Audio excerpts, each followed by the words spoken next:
from the high desert and the great American Southwest.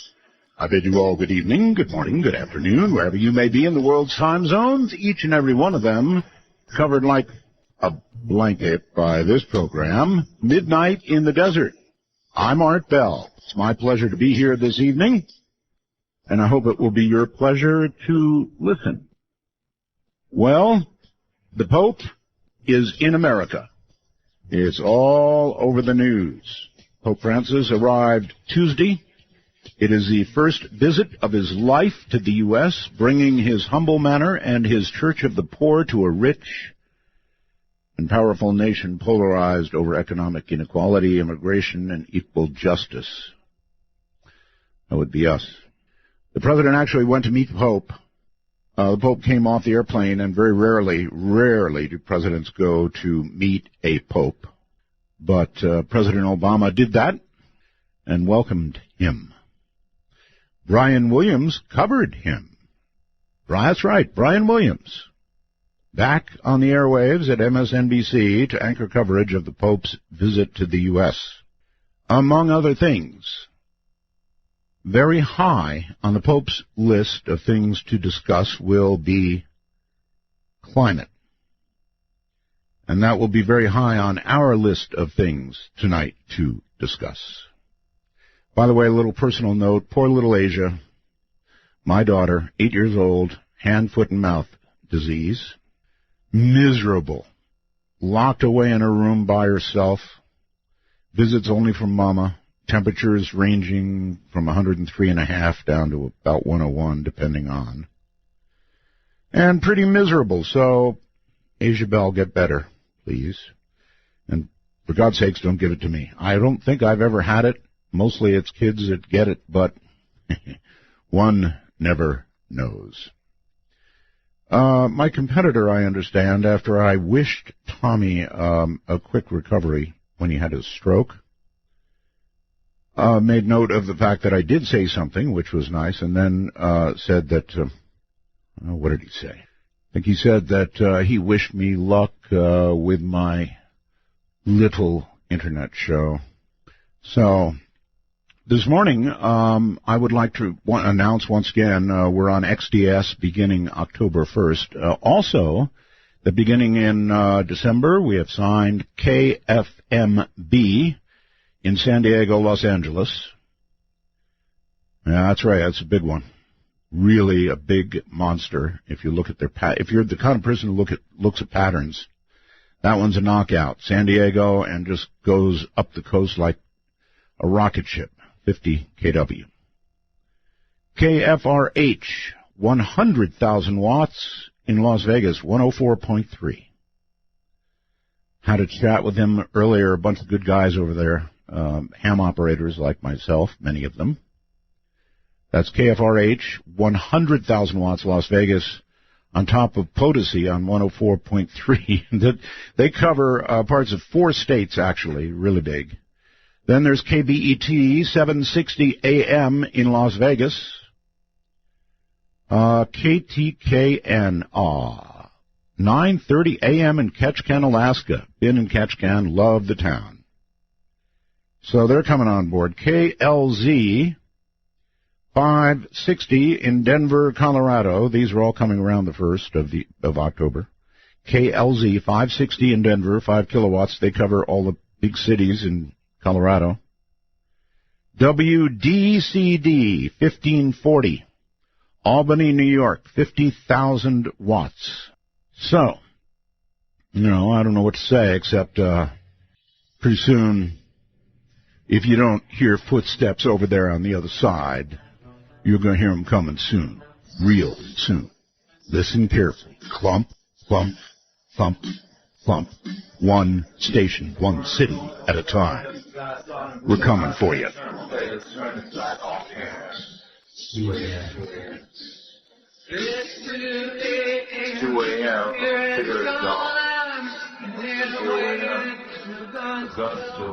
Don't bother asking for explanation. Should just tell you that you can.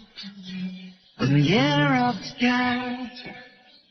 The clock strikes 12. And Midnight in the Desert is pounding packets your way on the Dark Matter Digital Network. To call the show, please direct your finger digits to dial 1-952-225-5278. That's 1-952-CALL-ART. Well, okay. You're about to meet a real scientist, Dr. Kevin Trenberth, actually.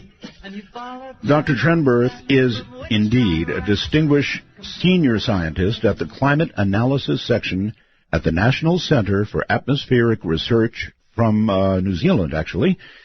He obtained his doctorate of science in meteorology from Massachusetts Institute of Technology, MIT. He has been prominent in most of the Intergovernmental Panel on Climate Change, IPCC, scientific assessments of climate change, and has also extensively served the World Climate Research Program in numerous ways, most recently as chair of the WCRP Global Energy and Water Exchanges Project. He has also served on many national committees. He is a fellow of the American Meteorological Society, the American Association for Advancement of Science, the American Geophysical Union, and an honorary fellow of the Royal Society of New Zealand. In 2000, he received the Jewel G. Charney Award from the American Meteorological Society, and in 2003, he was given the NCAR Distinguished Achievement Award. He has published over 528 scientific articles or papers, including 62 books or chapters and over 242 refereed journal articles. He has given many invited scientific talks, as well as appearing on a number of radio and television programs, and, of course, newspaper articles. Welcome, Dr. Trenberth. Good evening, Art, to you, and hi to everyone. It's great to have you. It's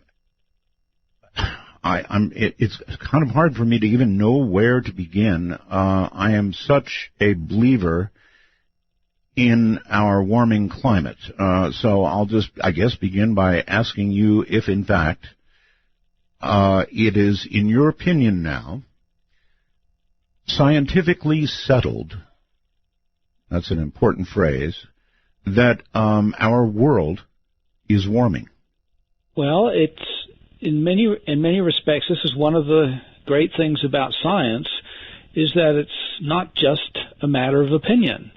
It's a matter of the scientific evidence, all of the facts that we have, the information, the observations, the understanding and the theories that go along with that. And Patrick Daniel Moynihan famously said, you're entitled to your own opinion, but not your own facts. And that's one of the key things about the climate system. The fact is that it is warming. We've got very good measurements of temperatures around the world showing that the planet is warming, and there are many other indicators as well. The loss of Arctic sea ice, the warming oceans, the rising sea level that goes along with both the warming oceans and the fact that there are melting glaciers and land ice, so that there's more water going into the oceans. And we can talk about the actual rates and the numbers and so on. But together all of this evidence is extremely compelling to show that the planet is warming, and at the same time there are increases in carbon dioxide and other greenhouse gases in the atmosphere from human influences. And as a result, we can actually tie those together and confidently say that humans are the primary cause of the warming that's going on at the current time. And that's, of course, where you're going to meet a great deal of resistance from people. A lot of people, Doctor, have, I guess, come to the realization that, well, yes, the climate does seem to be changing, but they refuse to take any responsibility for it.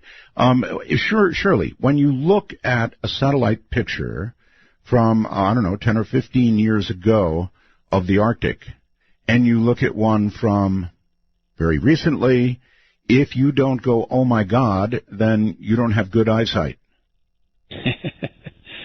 The Arctic is one of the spectacular places where changes have occurred, and since the 1970s, in the last 40 years or so, there's been about a 40% decrease in the sea ice in around September, which is when the minimum occurs. Mm-hmm. And so the loss of Arctic sea ice has been absolutely spectacular. Mm-hmm. And that sea ice, I guess, is in some ways not too horrible. I mean, it's horrible, but not as horrible as it might be because it's ice, so as it melts, it just, changes forms. It doesn't become so much additional water, at least. Am I right about that?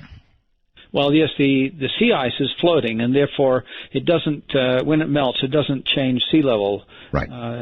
Much to speak of at all. I understand that the United States and, I don't want to say the Soviet Union, but pretty soon we may be able to say that again, Russia are in contention with that whole area of the world right now, and it's being said that it may even make the Panama Canal not irrelevant, but fairly irrelevant if we have shipping lanes. Well, of course, that's only likely to really occur in the peak summertime at the moment. But indeed, opening up the Arctic and the mineral rights there, and the ability to drill on the seafloor and maybe produce even more fossil fuels that further increase the carbon dioxide in the atmosphere and change the climate even further. That is a big issue. It's not a friendly environment, though. It's pretty hostile. Major companies like Shell have run into big troubles with huge rigs that have run adrift and gone astray, and there's been loss of life under those circumstances. All right. I guess the next logical question is to lay out the proof. In other words, how do scientists actually know that the recent change in climate is due, in part or in whole, one or the other, to human activities? How do we know that? Well, the first thing that scientists are basing all of the information on is our understanding of the basic physics and the laws of nature. And so these are very well established now, and we try to encapsulate all of that information in models, climate models, and then we have all of the information, the observations of what is happening, and we can quantitatively replicate a great deal of that, a surprisingly large amount of that, in our climate models.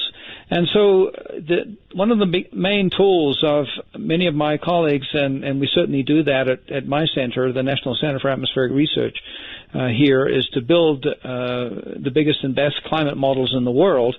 And then one of the fun things about being a climate scientist is you can perhaps even sort of play being God for a while. You can change things. You can see, well, what would happen if I change this? What would happen if I change the composition of the atmosphere? What would happen if I change the surface of the land by cutting down all the trees or things like that? And you can play these kind of I'm tempted to say games, but some of them have serious implications and consequences.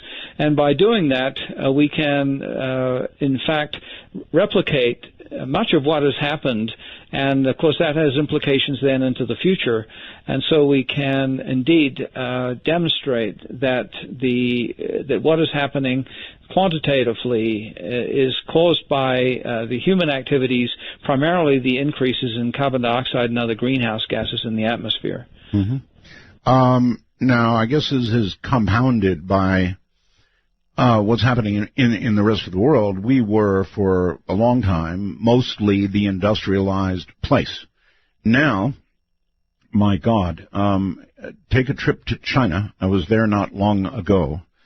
And what's happening in China, I don't think the people in this country have a sense of how big China is, how many people are there, and how they are now acquiring well, what all people want, a couple cars in the garage, microwave, whatever all else modern living brings with it, a big flat screen TV and so forth and so on. China is incredible, and it's using incredible amounts of energy. And let me tell you, if you go to Shanghai, for example, on an average day, your health is in danger. It is that bad. It's so bad that you can barely see the skyscrapers.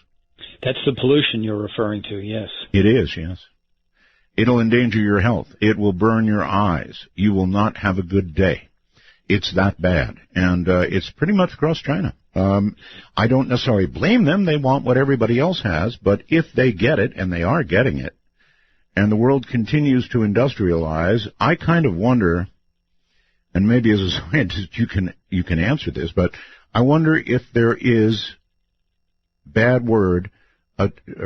couple of words, a tipping point where if we don't turn it around, we can't turn it around.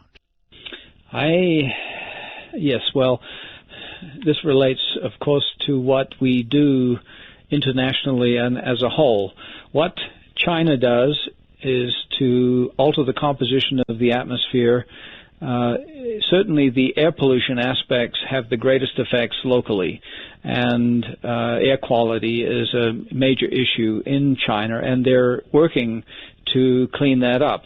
But one of the other side effects of burning fossil fuels to generate electricity is to put more carbon dioxide into the atmosphere. And carbon dioxide has a long lifetime, and that is distributed globally. And what they do to the atmosphere has consequences for everyone. Now, they can also argue that, well, the U.S. has a lot of industry and burns a lot of fossil fuels in automobiles and in other ways, and is also contributing to the changes in the composition of the atmosphere. Historically, the U.S. has still outdistanced China in terms of the total amount that we've put into the atmosphere, and a lot of that is still there. But on an annual basis now, China well exceeds what the U.S. is putting into the atmosphere, and Europe is a little bit further behind. Europe as a whole is just a little bit further behind. But those are the big three, and then there are other contributions from other nations. But together we're changing the climate, changing each other's climate. Mm-hmm. And in many ways, it's outrageous. I don't know why there isn't more of a sense of outrage that the Chinese are changing our climate, or why they're not more outraged that people in the U.S. are changing their climate. And instead, we rush down this joint path, which puts the livelihood of the whole world in some kind of jeopardy. And this was indeed one of the things which Pope Francis focused on in his recent encyclical that came out, Laudatio Si, praise be to you. He made a statement that climate change is a global problem with grave implications, environmental, social, economic, political, and for the distribution of goods. It represents one of the principal challenges facing humanity in our day. And so he is very much aware of this and has tried to raise attention to this aspect, and the fact that what we are doing by, in some ways, building a better life. And you certainly can't argue that the Indians and the Chinese certainly want to have electricity and have a refrigerator and the kind of capabilities that we have here in the U.S. But if we all continue down this path, then it has some consequences and some implications. Well, okay. Let me come back to that question, and that is whether there is a tipping point, whether there is a point in whether you believe scientifically there could come a point where if we don't turn back, we can't turn back. Well, in some sense, that's probably happening already. I don't think we can stop climate change. We can certainly slow it down. We may be able to, in some sense, manage it, and that means we have to go with the flow. We have to adapt to the climate changes as they occur. But there may come some point, some real tipping points where things get out of hand. I mean, one of them ultimately might be the melting of Greenland, for instance. Now, that even if it continues relentlessly, at some point we may not be able to stop that from happening. Now, it may not happen for many centuries. One of the estimates is it may take 800 years, for instance, for that to happen. Good. But if that happens, then sea level goes up by 7 meters or thereabouts, over 20 feet. And it inundates all of the coastal regions. And, of course, that happens gradually, and sea level is already rising at rates which are causing problems. And there are big consequences when there are nearby storms, which have a storm surge on top of that rising sea level. All right. Let me try this out on you, Doctor. Whether you're talking about the Arctic or you're talking about Greenland, there are some in science who believe that the warming sort of feeds upon itself. In other words, as something melts, you then get a dark surface below, particularly in Greenland, I would think. And that, of course, promotes more adjacent melting. It actually speeds it up. What do you think about that? Well, that's very much true, yes. And that's the reason the Arctic is one of the focal points of this, why the polar bear is the one of the primary indicators of endangerment of the polar bears is one of the key things with regard to climate change. So, yes, we refer to that as the ice albedo feedback. So albedo refers to the reflectivity, and it's snow and ice. As snow and ice goes down, the planet gets darker, so it absorbs more radiation, and so it amplifies things. That kind of effect also takes place in mountain areas, and so it's probably happening out here in Colorado as well, and some of the bigger changes, therefore, are also occurring in mountain areas. Oh, I didn't even ask where you were. You're in Colorado. Yes, I am. Okay. Yes, I've seen it. I've been up to Alaska, and the effects in Alaska are, my God, they're absolutely remarkable and sad. What's happening with the tundra is amazing. Have you been up there? I have indeed, and of course the President was up there not very long ago and highlighted a number of these aspects. The thawing of permafrost in many places, and there are huge frost heaves, if you want to think of it that way, but huge heaves in the ground that can occur because of the uneven thawing of the permafrost. The permafrost is the frozen layer in the upper part of the ground. Some of that does tend to thaw on a seasonal basis, and that's referred to the seasonal thermocline, but some of it is actually thawing altogether, and buildings that have been built on top of that with the assumption that it would be permanently frozen have become completely mangled and toppled and so on. Mm-hmm. And the infrastructure is under attack in some sense in a lot of Alaska as a result. Yes, when you go on tours, in Alaska, they point out the dying trees and the changes in their environment, and it really is sad. We don't see it as much here, but what we are seeing are headlines that say, for example, we just had the warmest July in all of whatever, or we just had the warmest year in the last measurable years since we've been keeping records. Constantly having headlines like that would seem to suggest to me that even the average person who's a casual watcher of the news would say to themselves, that must mean something. Yes, well, we keep breaking records of all kinds, and the ones you're referring to primarily relate to temperature, but there are many other manifestations of climate change, and some of the biggest effects occur with associated changes in water and droughts, and out in California, Major drought and all the wildfires. Doctor, we'll pick up on that in a moment. I'm part of that drought. Stay right where you are. This is Midnight in the Desert. Oh Lord, and I've been waiting for this moment for all my life.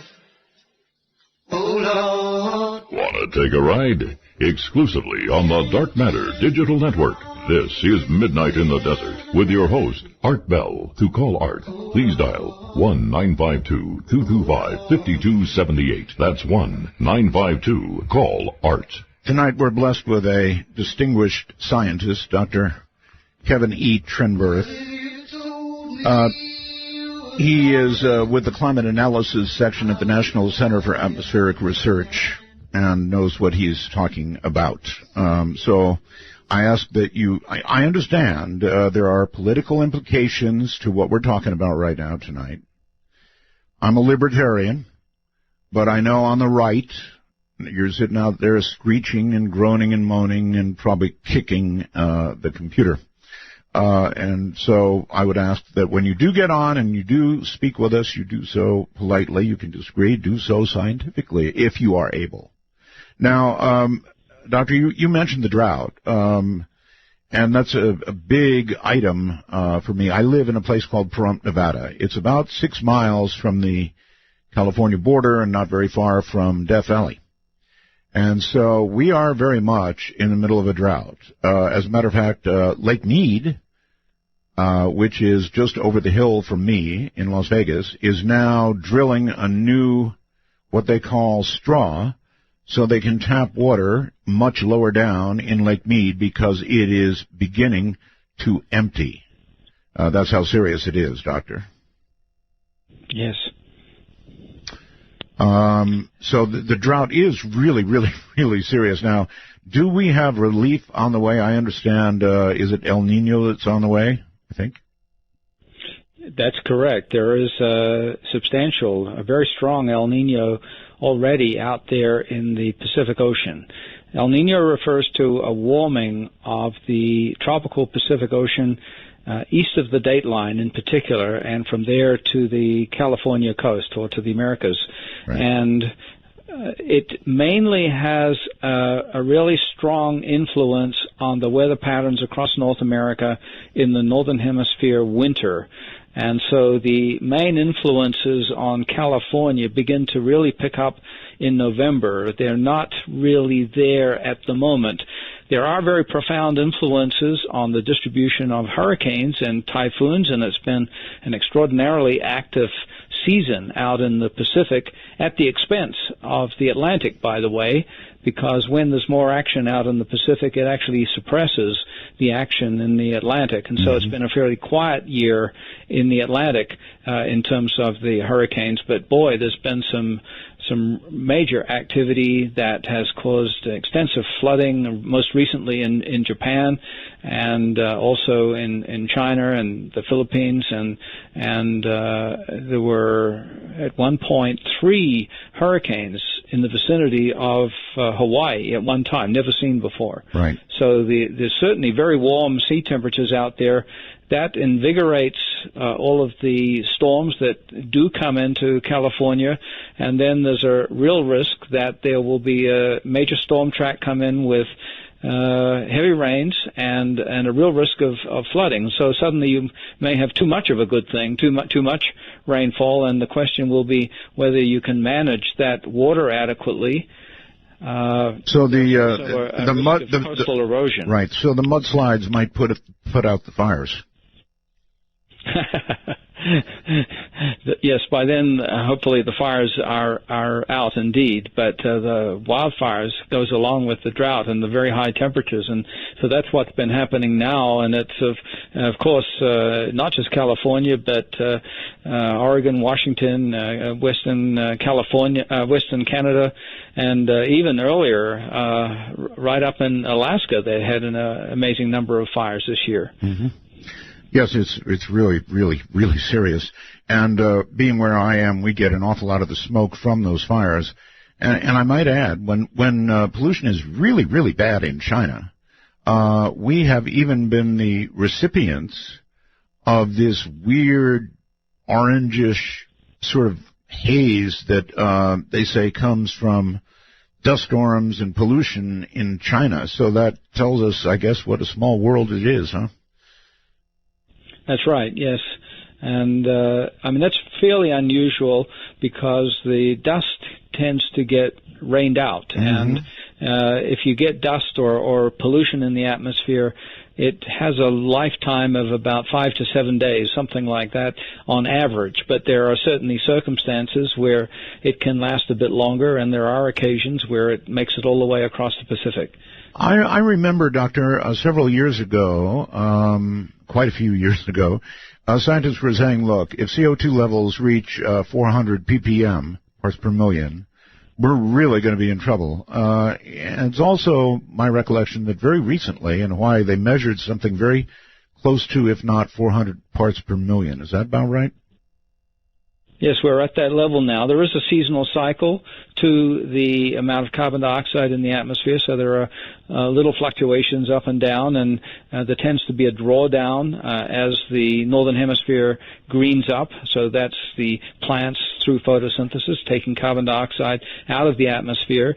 But as we go into the fall, which we're doing now, and there's no more growth of leaves, and instead the leaves on the forest floor and so on are decaying, that puts more carbon dioxide back into the atmosphere, and we're right at that 400 level. So we will this year probably be the first year where we exceed that level, 400 parts per million by volume.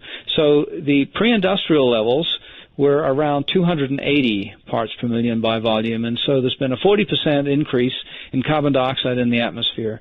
This is very well established, and we also know that carbon dioxide is a greenhouse gas, and so it has consequences. All right. Nobody likes to scare people, Doctor, but there is such a rabid campaign against persons like yourself of science who are sounding the alarm that you're sounding. And when I say rabid, I mean really rabid, just calling it pseudoscience, false, scare tactics, a lot of it no doubt sponsored by oil companies. In fact, when you see some of the men who claim to be climate scientists speaking in public on radio, most radio, frankly, is right-wing radio. They tend to be very anti-climate change and saying, "Oh no, we're more likely going into another ice age or something completely opposite." When you check their credentials very carefully, you find some connections to the oil companies. I wonder if that has been your experience. I think what you're saying is really true. The scientists in this case are the messengers, and this is sort of the shoot the messenger kind of attitude. Yeah, the role of scientists is to lay out the facts and the prospects and the consequences. But the decision of what we do about this is not ours. It's not the role of scientists to say whether we should continue along this path or not. I mean, that decision involves everyone, and it does involve politics, and therefore some of that politics is quite nasty. It involves all kinds of vested interests, and some of them have very large, deep pockets. Mm-hmm. This is especially those in the fossil fuel industry, and so that's where this is certainly coming from, and it's been very nasty. There's a lot of this is happening at a very high level. Many of the Republican presidential candidates, unfortunately, are, I think, deniers of climate change. When I say a denier, that often is a word which some people don't like. The deniers don't like it in particular. I mean, these are the ones, I say denier when they're actually in denial of basic information and facts that we are well understood.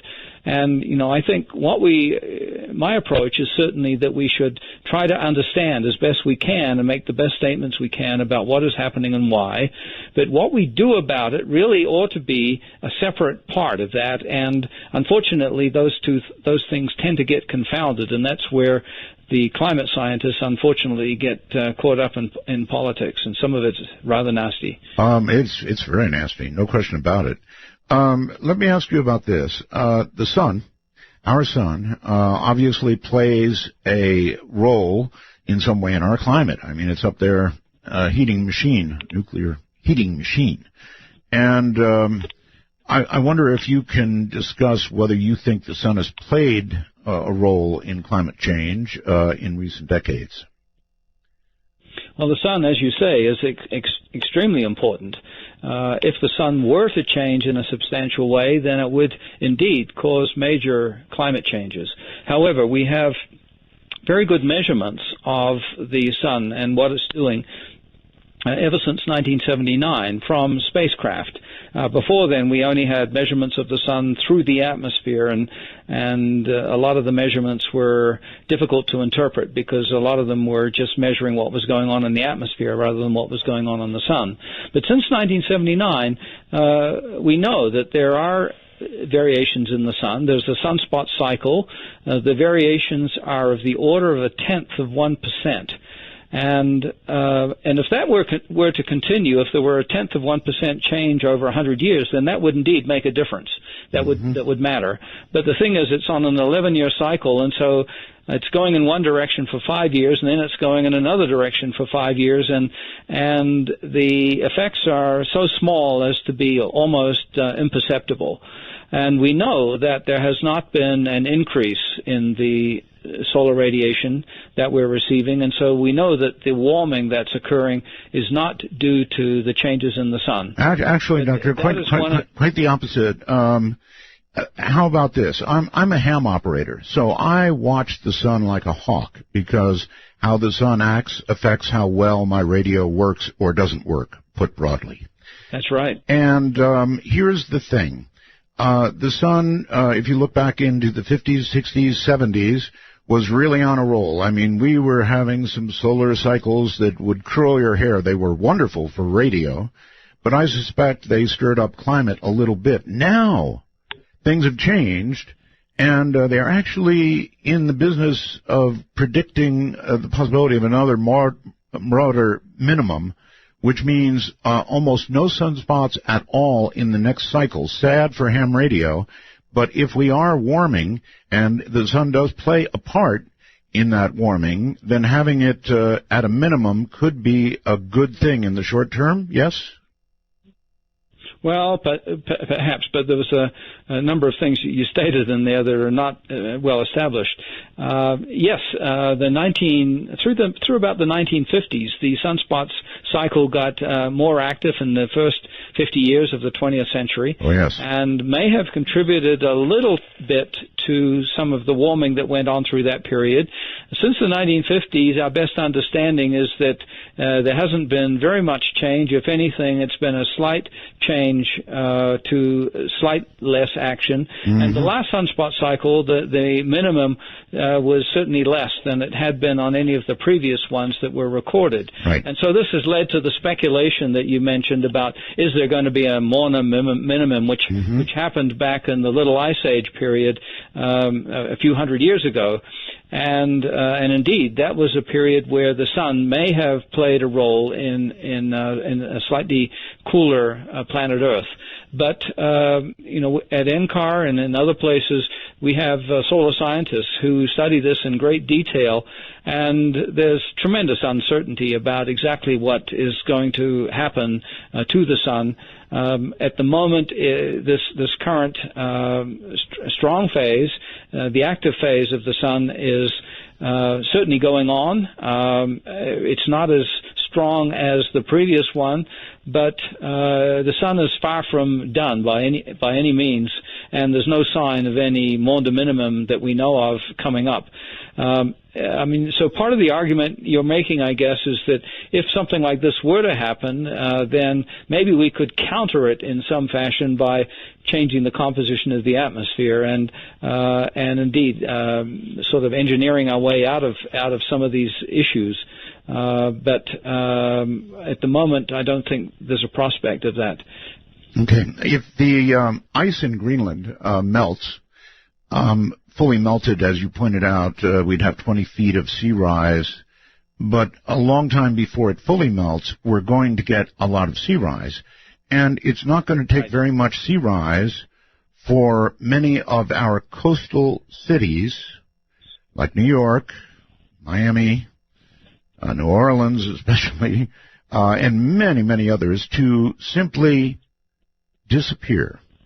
That be accurate? Since 1992, we've had satellites in space with altimeters on board, and so these are actually looking down at the surface of the Earth, and they're measuring the surface of the ocean to millimeter accuracy. We get a global picture about every 16 days as to what the sea level is actually doing. Mm-hmm. Prior to that, we only had measurements at coastal stations tracking sea level.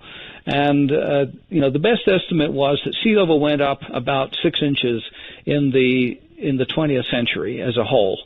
Since we've had this satellite in space, we know that sea level has gone up about 3 inches. Sea level is currently rising at a rate of about 3.2, 3.3 millimeters per year. If you think about that, you think about the ruler that you have, a 1-foot ruler. It has a scale of millimeters on it, and it goes up to about 30 centimeters. In other words, 300 millimeters. And so the current rate of sea level rise is just a bit over a foot per century. But it's possible that it's accelerating, and certainly the forecasts are that we could easily exceed 2 feet of sea level rise, and maybe as much as 3 feet of sea level rise by 2100. Good Lord. And so this is what is indeed causing problems in coastal regions. So it contributes to storms like Superstorm Sandy that inundated New York City. So in the New York City area, we're not just concerned about sea level rise, but also what the land is doing, and the land has actually subsided a little bit there, and therefore together, instead of there being about an 8 or 9 inch rise in sea level, it's been more than a foot of relative sea level rise in that region. And then we had the Superstorm Sandy, a major storm surge on top of that, and as a result, it was the inundation of all of the subway systems and so on, and catastrophic results. And so sea level rise is a big factor there, and it was also in Katrina that inundated New Orleans back in 2005. And increasingly, as we look around the world, one of the most devastating ones was Super Typhoon Haiyan that went through the Philippines in November of 2013, and the devastation there was just amazing. Doctor, I lived in the Philippines until about 3 years ago. I lived in the Philippines, in Manila. I'm quite familiar with how outrageously strong typhoons are beginning to get. People in the United States just don't understand that the effects of rising sea levels, warmer ocean temperatures, are going to be more apparent in the immediate time frame by gigantic typhoons and eventually hurricanes. And the fact that we've got higher sea levels drives more water during the storm surges much further inland and kills many, many more people. That's right, and another big factor actually is the El Nino phenomenon. Along the coast of the Americas, sea level can go up by about a foot, and already it's about 6 inches higher than it was, say, at this time a year ago. And so as storms come in the wintertime, with a higher sea level and along with a bit of a storm surge, that increases coastal erosion. And so this raises the prospects of, houses along the coast toppling into the ocean. Doctor, thank you. Hold on. We're at a quick 2-minute break. From the high desert and the great American Southwest, you're listening to Midnight in the Desert. I'm Art Bell. Remember, when calling Midnight in the Desert, let the phone ring until answered. These calls are unscreened for your listening pleasure. Call 1-952-CALL-ART. That's 1-952-225-5278. Don't call yet. We'll get to the calls in a bit. We have a very distinguished man with us, Dr. Kevin E. Trenberth, who is a distinguished senior scientist in the Climate Analysis section at the National Center for Atmospheric Research. And he's got a lot to say about what's going on with our climate. Doctor, welcome back. I would say this. Here in America, most of us don't worry about places like the Philippines. They don't worry about places like the Maldives, where people may have to actually pick up and leave their islands forever because they're about to be covered by water, right? This is right, and of course these small island states, and there are others in the Caribbean, for instance, are relatively innocent victims of this. They're not the cause of the increases in carbon dioxide in the atmosphere for the most part, but they do suffer the higher sea levels and the more intense hurricanes or typhoons that come along and can potentially inundate them. Mm-hmm. All right, here's one. I get messages on my computer as I do the program. We call it the wormhole. This comes from Travis, who says, it's not that we're climate deniers. It's a question of whether we should destroy our economy to try and change an Earth cycle and whether man is causing it. Water vapor, volcanoes, sunspots, and so forth. So I do understand that argument. In order to actually affect this in some positive way, we would have to change our economy in a very, perhaps, painful way, right?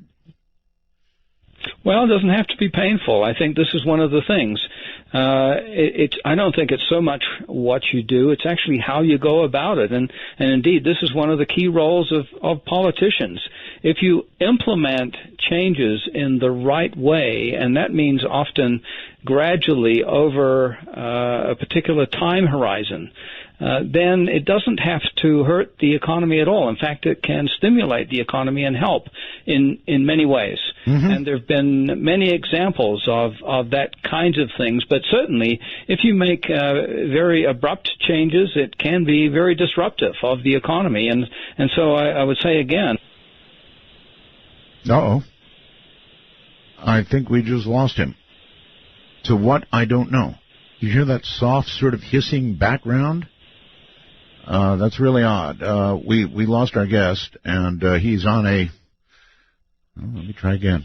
Nope, we definitely lost him. That's really odd. And so we're going to have to try and get him back. Strangely, the phone is not disconnecting. So, Doctor, if you can hear me, Doctor, go ahead and hang up and try and redial me. So if I see you disconnect, I'll know you're doing that. But we lost your audio. I don't know why. I have no idea what's going on there. Isn't that odd? I wonder if somebody doesn't like us talking about that. Strangely, we're not getting a disconnect. Very strange. Okay, there we go. We got a disconnect. So we'll see if Dr. Trenberth calls us back. I'm sure he will. And I think there he is. That was very odd, Doctor. Very odd. All of a sudden, all I heard from you was sort of a soft hiss. That was very odd, yes. Nothing happened at this end. You were able to hear me? I could hear. Well, you were breaking up, but yeah, something happened, obviously, on the line. All right. At any rate, people will say, look, climate is always changing, and they would be right. It's hot, it's cold, year-to-year changes, and so can you prove to me that it's not just another natural change that's going on? Well, that's certainly one of the key things, and that's the reason why it's easy to maybe cause problems in understanding what's going on. There's always weather going on, and there are always places that are much warmer than average and places that are cooler than average. The way in which the atmosphere behaves, there are large-scale waves in the atmosphere. There are so-called cyclones and anticyclones, and so we always find that there are places that are much above the average around the globe and below average. And when it's above average, you can't point to that and say, oh, look, global warming. And by the same token, when it's colder than normal, you can't point to it and say, oh, look, there's no global warming. And so you have to indeed adopt a large-scale perspective and understand that there is natural variability. There are El Nino events that cause substantial changes in regional climate around the world. And so that's one of the role of the climate scientists, is to try and develop this global picture. And so there are certain metrics that stand out. One of them is the global mean surface temperature. That does fluctuate with El Nino events and naturally and to a limited extent, but the warming that's going on is well outside of the so-called noise of natural variability. And there are other clear indicators, and sea level is one of my favorites. The rising sea level is relentless and a clear indicator that the warming is occurring, and that even if you're not experiencing above normal temperatures at one particular time, somewhere else is. And if you look around the world in this past summer, some of the records that have been broken have just been amazing to see. Okay, some have said there is no recent global warming, that there's been a kind of a hiatus in global warming. I'm sure you've read those articles, yes? I have even written a couple of them, yes. And this refers to the fact that the rate of rise of global mean surface temperature has paused, if you like to think of it that way, or certainly slowed down in the 2000s. That's clearly over at the end of 2013. And it didn't actually cool, but it does relate very much to the starting point of where you pick that up from. And the place that it's usually picked up from is the big 1997-1998 El Nino event. That's the biggest one up until now that we have on record.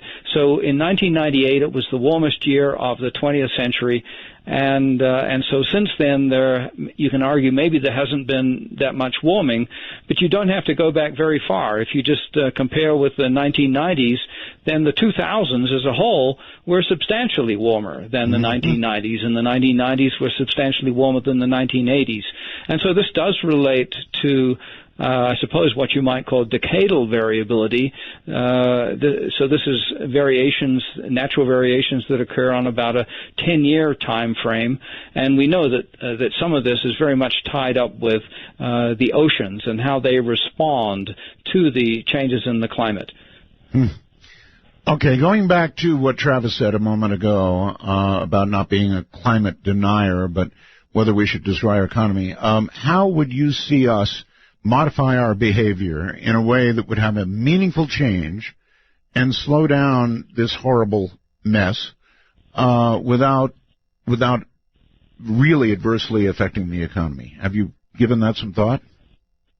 A little bit, yes. And the thing about the climate change, then, is that there are substantial costs. The costs are in the tens of billions of dollars per year in the United States. The Superstorm Sandy, $70 billion, and that had a component of climate change in it. The major drought that occurred in 2012, which is the warmest year across the U.S. as a whole, the cost of that was about $70 billion. And I don't know what the assessment is with all the damage that's occurred in the wildfires on the West Coast this year, but all of these things have major costs. So it's certainly in the tens of billions of dollars. Where is that coming from? It's coming from all of the contributions of especially the burning of fossil fuels around the world. Mm-hmm. And so the suggestion that many have made, which I endorse, is that there should be a price on carbon. There should be the easiest way to do that is probably through a carbon tax, but there are other ways of potentially putting some kind of a price on carbon. And this is where you're going to run into really, really heavy political opposition. A tax. That's correct. Yes, a tax on carbon, and this is where they go crazy. This is absolutely correct, and yet if you think about it, if you can get some kind of a tax gradually increasing on carbon, and that has occurred in various places, in individual cities, in some states, and in some countries even, then the private sector gets involved. There are incentives to do things a bit differently, yes. And sometimes it's amazing to see what can actually happen. And so this relates to the idea that if you do it in the right way, it can actually be a positive thing and not a negative thing. All right, so make it more expensive to burn carbon is what it boils down to. Correct. And make it expensive enough. Right. Make it expensive enough that people seek other avenues. They begin putting together various solar ideas and wind ideas and others, a billion different ideas that don't get pursued right. Because they're not yet economically viable. That's exactly right, yes. That's exactly the sort of thing that gets triggered. And many of the people in industry, I've testified before Congress alongside people from power companies, and many of the power companies, they are not worried about having a price on carbon. What they want to know is some kind of certainty as to whether there will be a price on carbon, because they're planning whether they're going to build a new coal-fired power station 35 or 40 years from now. The average life of a power station is something like that. And so there's these long time horizons associated with things, and it's the uncertainty about what politicians might do about this, which is actually a bigger problem than actually doing something and doing it in the right way. Well, of course, nuclear power is one option, but it is, at this point, with what's happened in Japan, I'm afraid it's politically not particularly viable. It may be. Maybe I'm wrong. But, there are many, many problems associated with it, like where to store all this nasty stuff we get. There are variations in nuclear power that are used in Europe that allow some sort of recycling and so forth and so on. I guess we have to begin to look into all this. And the question is, if we continue in gridlock, and boy, are we good at gridlock, we're going to continue along exactly the same road we're on until what? Until we begin losing coastal cities, until people can't live in certain places anymore at all? I mean... Yeah, so it's coming back to nuclear power just briefly. You mentioned the disaster in Japan, and that has been a major setback for nuclear power. But France has many nuclear power stations, and a lot of their electrical grid is actually run with nuclear power, and they've been able to do that reasonably successfully for some time. People worry about nuclear power because of the association with nuclear bombs as well, and so that relates to security kind of issues. I think nuclear power could indeed be a part of the solution, but it's not the whole solution, and it does have these other worries that you generate nuclear waste, and that nuclear waste has long time frames associated with it, tens of thousands of years, and so that is indeed an unsolved problem. Well, they have done some work, I think, in France in terms of recycling some of that that really nasty stuff. I don't know how viable it is on a larger scale, and I know we've got an awful lot of it. Hold on, Doctor. We'll take this quick break. My guest is Dr. Kevin Trenberth. He is a distinguished senior scientist in the climate analysis section at the National Center for Atmospheric Research. When you're great, baby, when you're feeling right, never see those morning lights. Come to me, baby. Remember, when calling Midnight in the Desert, let the phone ring until answered. These calls are unscreened for your listening pleasure. Call 1-952-CALL-ART. That's 1-952-225-5278. That's right. They are unscreened. And so we're toward the bottom of the hour here. Next few minutes after the break, we're going to open the lines. And I'm going to ask again, even if you disagree, I'm going to ask you to please be respectful. And if you want to challenge, do so at your scientific best.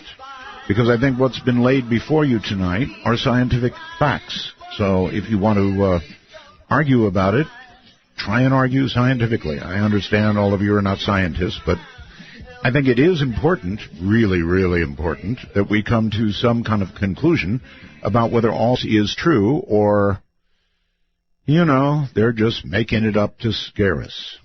Which is what a lot of people say. Doctor, what is ocean acidification and why does it matter? So one of the consequences of burning fossil fuels, as we mentioned before, is that more carbon dioxide goes into the atmosphere, and about half of that carbon dioxide ends up going into the ocean.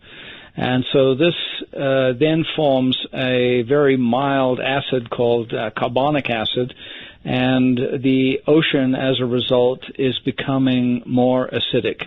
This has consequences for many organisms. It means if there's more acid in the ocean, it's harder for organisms to form shells, or it can even erode shells, and it can affect the bones of organisms within the ocean. Mm-hmm. And so this is another side effect of increasing carbon dioxide in the atmosphere and the burning of fossil fuels.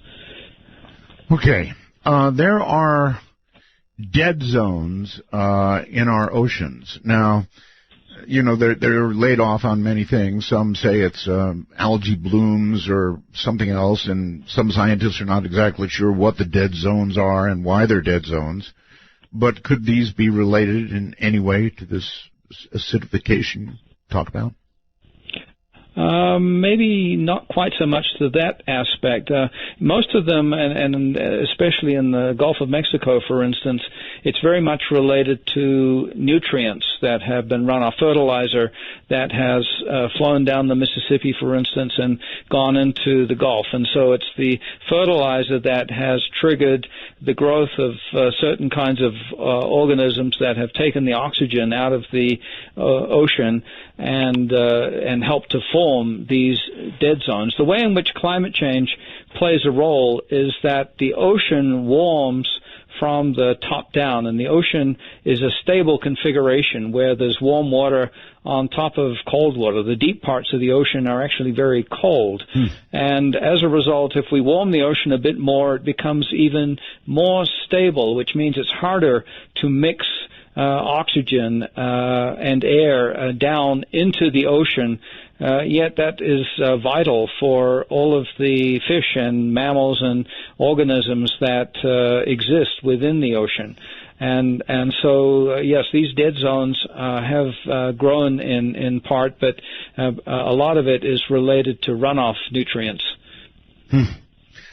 Still scary. I mean, areas of the ocean where life just isn't. And I guess in the long run, we pretty much, man, that is, pretty much depends on the ocean for, well, gee, a lot of things, right? Well, yes. I mean, there are major fisheries, and the health of the oceans. I mean, the oceans are so vast that we often think of them as being infinite, and yet increasingly we are beginning to realize that that's not the case. At the beginning of the program, I asked you, Doctor, if climate change is now settled science. And again, I ask, is it settled science? I mean, yes, some disagree. But if you look across the spectrum of reputable scientists not connected to the fossil fuel industry in some way or another, is there pretty much universal agreement on what you're telling us tonight? Well, yes and no. There are many aspects of it which are settled science, that humans are causing a change in the composition of the atmosphere, the increases in carbon dioxide, and that produces a warming, and that the climate is changing as a consequence. And so all of that is very well settled. When you come down to put exact numbers on it, or what is happening at an individual place, then there is a bit more wiggle room. There's a bit more uncertainty, and there are many aspects of climate science where there's a lot more to be learned, and we can build better models and make better predictions as to exactly what will happen. And one of the biggest complications relates to all aspects relating to exactly what will happen with rainfall and the drought and things, and even snowfall and things like that. All right. But, we have some ideas there. All right. Let me ask you about something a little speculative, because models are a little bit that way. You said that you play with models with regard to the climate, and I fully understand that. It's like the Pentagon playing war games, sort of. What is the best scenario and the worst scenario that you've seen in some climate models as you have, in quotes, played with them? Well, there are projections that are made, and these are coordinated internationally through this organization called the IPCC, right, the Intergovernmental Panel on Climate Change. And the projections are a lot of what happens in the future, of course, depends on what we continue to do and how much carbon dioxide we continue to put into the atmosphere. But the projections are that we will experience considerable warming over the 21st century. The best guesses are that it will be in the range of about 4.5 to 8.5 degrees Fahrenheit by the year 2100. That is actually an exceedingly large number. Those kind of numbers are getting up to the kind of numbers that make the difference between a major ice age and the current climate, for instance. They're approaching those kind of numbers. And so when you have that on a global basis, it means locally that the extremes that are occurring, the very high temperatures and associated issues with that, things like droughts, are so much worse than they are now. I mean, we're already getting glimpses of the sort of things that happen through the drought in California, for instance. I mean, that's regional, but it's happening every year. It just happens in different places. 2010, it was in Russia, the major Russian heat wave and wildfires and so on. And other years, it's been in Australia and so on. So it moves around. It happens in different places, but increasingly, it's more and more widespread. And this is one of the things which makes it confuses the general public, and perhaps that it's not happening everywhere all at once. But this is the way in which the atmosphere and the climate system actually works. It's going to continue to happen at different places and different times. Storms don't all happen along the eastern seaboard all at once. There's a hurricane that comes ashore in one location, the next year it's a different location, and so on. Eventually, everywhere gets hit, but not all at the same time. Yes, well, what happens is the media covers, for example, somebody in Buffalo, New York this last year, buried in probably about 110 inches of snow, unable to get even out of their house, and they're quoted frequently as saying, global warming my butt, look at this. And, of course, that's what sticks in people's minds. So the media... Well, I would like to pick up on that particular point, because snow is actually an interesting case. The biggest snowfalls occur when the temperatures are around 28 to 32 degrees Fahrenheit. Yes, sir. And you may have heard the expression that the air can be freeze-dried, or you can freeze-dry things, or that it's too cold to snow. And I've heard that. And indeed, if you warm things up over the continent in wintertime, you expect that there will be more snow, because the air can hold more moisture when it's warmer. All right, Doctor, hold it there. We've got to break. We have to break. I'm sorry. Yes, I lived in Alaska. I saw ice fog. It was indeed too cold to snow. We'll be back.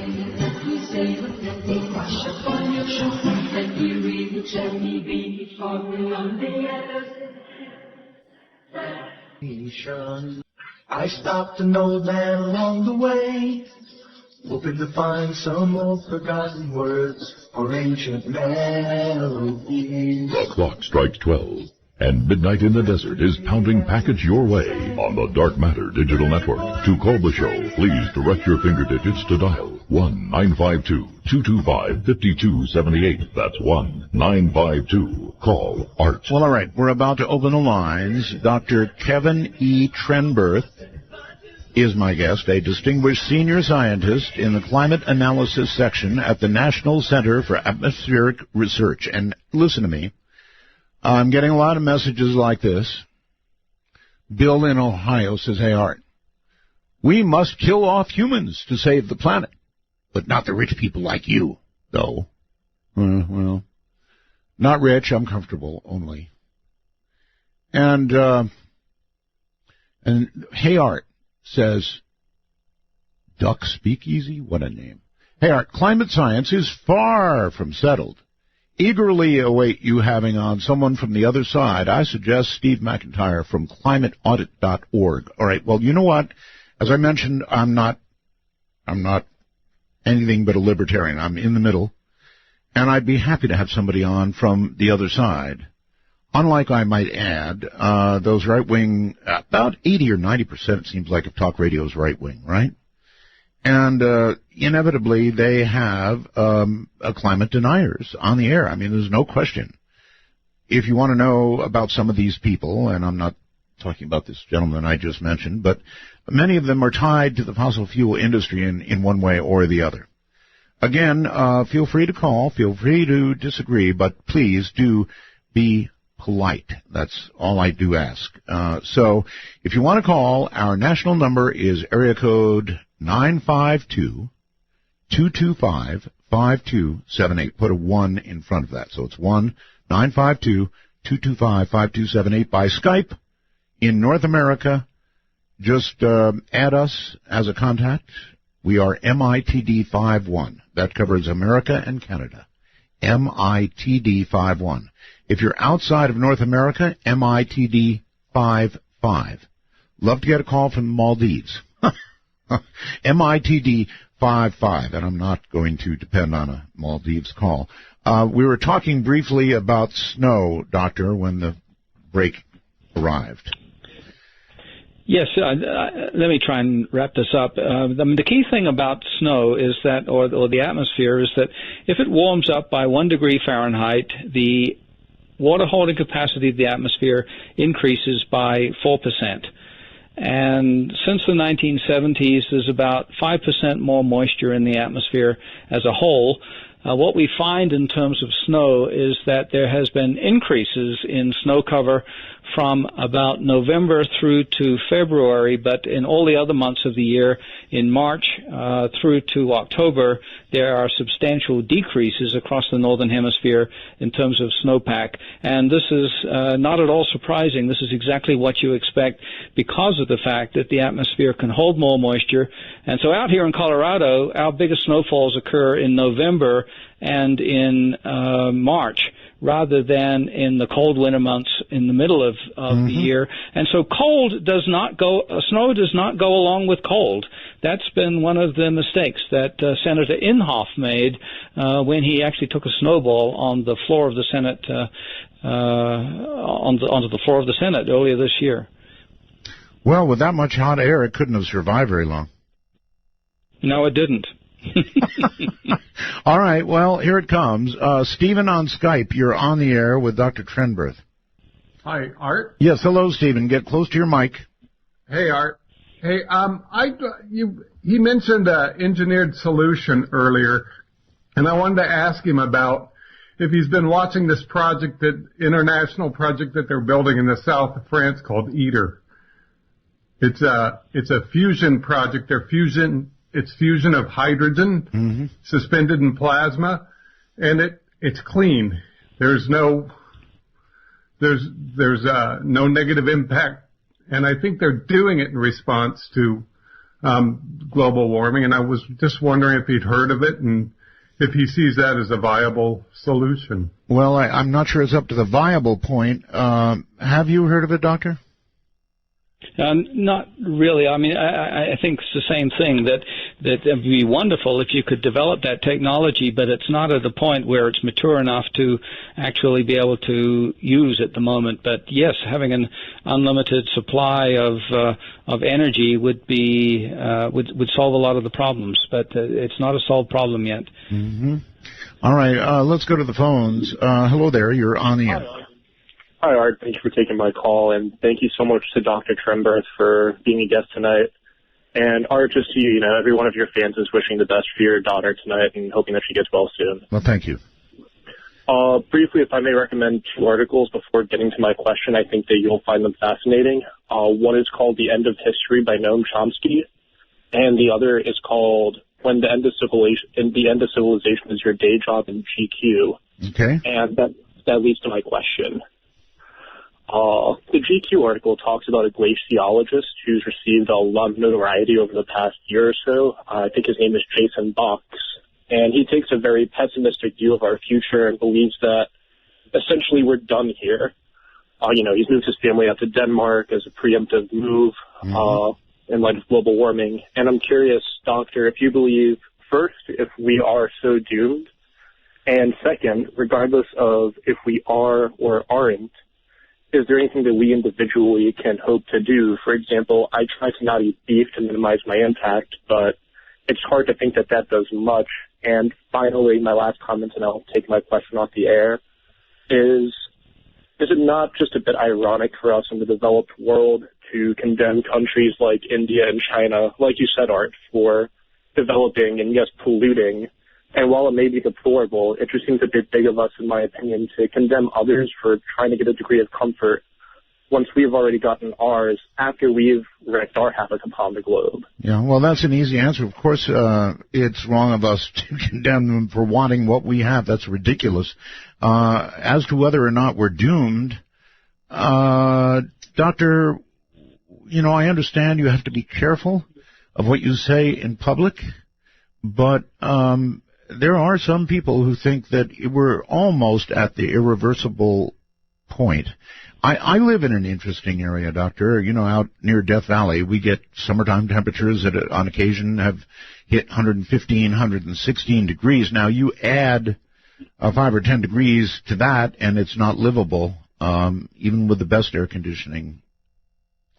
So yes, well, he mentioned Jason Box. I know Jason. Yes. He's and one of the reasons he moved to Denmark was not just to get out of the way, but because he's a glaciologist and he works extensively in Greenland, and he's done a lot of work there. I do not agree with his statement about that we're doomed by any means, though.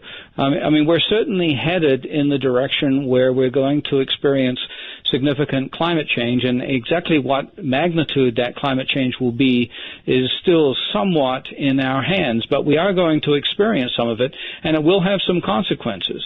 The way in which we often talk about this is that there are two parts to the overall solution. One of them is so-called mitigation. This relates to slowing down or even stopping the problem from happening in the first place by limiting emissions of carbon dioxide into the atmosphere, and that's what a lot of the negotiations that are going to peak in Paris at the end of the year are focused on.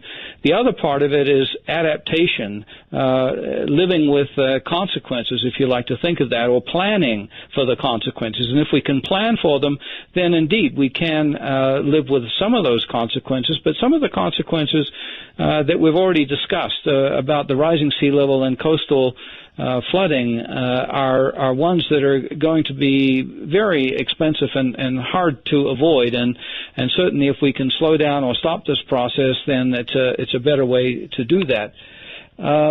Just a quick comment on the last point relating to India and China. Yes, I think all of the countries have an admirable goal of trying to decrease poverty and increase the standards of living of their people.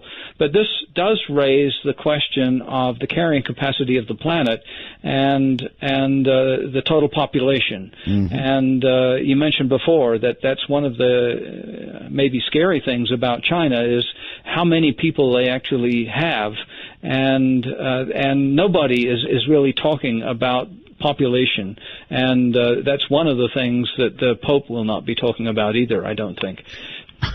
Good point. I also doubt that, although he is going to address climate change, but you raise an awfully good point. I wonder if that might be a counterpoint that somebody might raise with the Pope. Well, it'll be interesting to see. Yes. All right, Ben. There is one other aspect that we could touch on briefly. I won't go into it in detail now, but there's a lot of, in the absence of action in the Senate, of course, there is a lot of action in this country in the EPA. Yes. This is through the Clean Power Plan. And that has a goal of 32% lower emissions relative to 2005 by 2030. And I think that plan they came up with was actually pretty amazing and quite good. I don't think it's quite the right way to do it, as we mentioned before, but we could discuss that also. All right. Ben on Skype, you're on the air. Yeah, hi, Art. Hi. Back away from your micro just a little bit. You're loud. There you go. Pardon me. So, Doctor, just a quick question. It's clear that you're definitely an expert on climatology and especially global warming and climate change.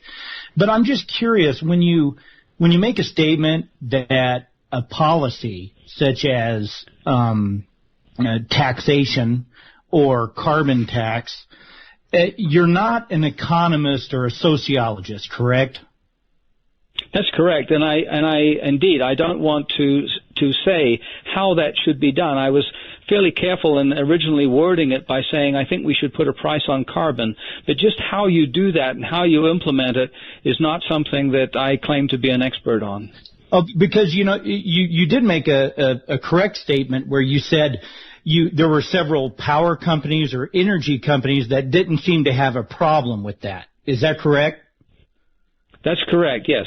And do you know why that is? The reason why that is they pass the cost on to the consumer. So there's no pure competition in energy. Basically, when you're in a municipality, you have one energy provider, and therefore that's the only one you can go to. So if the government adds a new tax, it doesn't matter what you call it, they just pass it on to the consumer. So knowing this, is it possible that, and there are some studies out there, that an energy tax would hit hardest the poor and the middle class? It would. Well, yes, that potentially could be the case, but it depends on whether there is innovation and other means of generating power in new ways and so this relates especially to the revolutions that we're already seeing in various ways with things like electric cars, the company Tesla and other kinds of developments that are occurring. Ultimately, when those occur, then the price is apt to go down. So the whole way in which we have set up the grid based upon centralized facilities rather than a distributed system, if that evolves over time, my vision would be solar panels on the roof of every house and maybe a small windmill on the roof of every house. Why not? But how do you get there from here is part of the question. Well, and he's right. He is right, though. It's going to hit the poor, no matter what, harder in the beginning. No matter where we eventually go, the poor are going to get smacked. No question about it. Caller? Yeah, I was just saying, I'm a scientist too. I'm a chemist by trade, and I own a recycling company here in Tucson. And so it's very important to me that we be as efficient as we can in our society without necessarily applying penalties. So, a carbon tax, that really isn't an incentive, that's a decentive. So that, that's more of a punishment. Well, how would you do it? So what I would do is, part of the problem is I think most of us, we're so focused on technology, especially information technology. I think we have to have a fusion reactor. We have to have fusion energy for the future. Right, it'd be wonderful. It's just not here yet. That's the problem. And I don't know how many years away it is, but fusion would be wonderful, but it's not here.